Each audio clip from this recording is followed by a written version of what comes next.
Hi dear students, today we will discuss about the Lebanon Top written by Ted Hughes. It is very beautiful poem. It is about a replying relationship between the Lebanon tree and the goldfinch bird. Let's begin. The Lebanon top is silent, quiet still.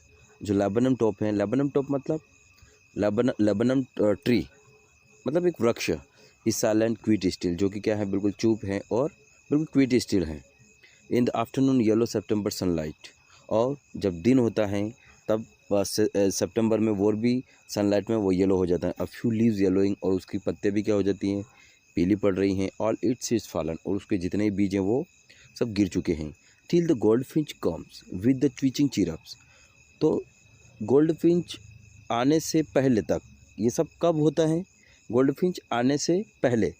Till the goldfinch कम, और जैसे goldfinch आता है with the twitching chirp, ची चा करता करता, a suddenness a instalment at the branching, और तुरंत चुपचाप कहाँ बैठता है वो, उस ब्रांच के एंड में।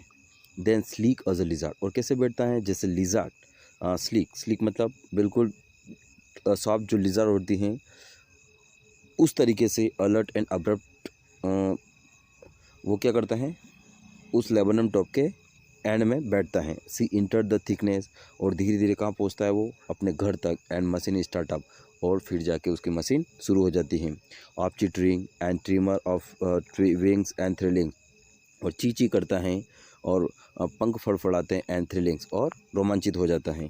The whole tree trembles and thrills, और जिस प्रकार जैसे ही गोल्ड फिंच और साथ में उसके जो ट्विंग्स हैं वो थ्रिल्स करते हैं, वैसे ही वो जो लेबनम टॉप है वो भी क्या कर देता है, थ्रिल्स और ट्रिम्बल्स करता है। It is the engine of our family, और गोल्ड फिंच क्या है, अपने परिवार के लिए इंजन है। सी स्टॉक्स इट्स फुल, और पूरी तरीके से भोजन करा देता है। Then flit out the branching, और फिर उड़ता हुआ क्या होता है, उस शाखा के अंत में आ जाता है। Showing her barren face identify mask, और अपने उस बिना बताए मुखेटे को सामने लेकर। Then with air is delicate whistle chirp whispering, और ची चा करता करता हुआ वो बाहर आता है। She launches away toward the infinite, और वहीं से फिर क्या होता है, लॉन्च अवे कर लेता है, मतलब उड़ चला जाता है। टूवर्ड द इन्फाइनिट्स, उस अनंत आसमान की तरफ।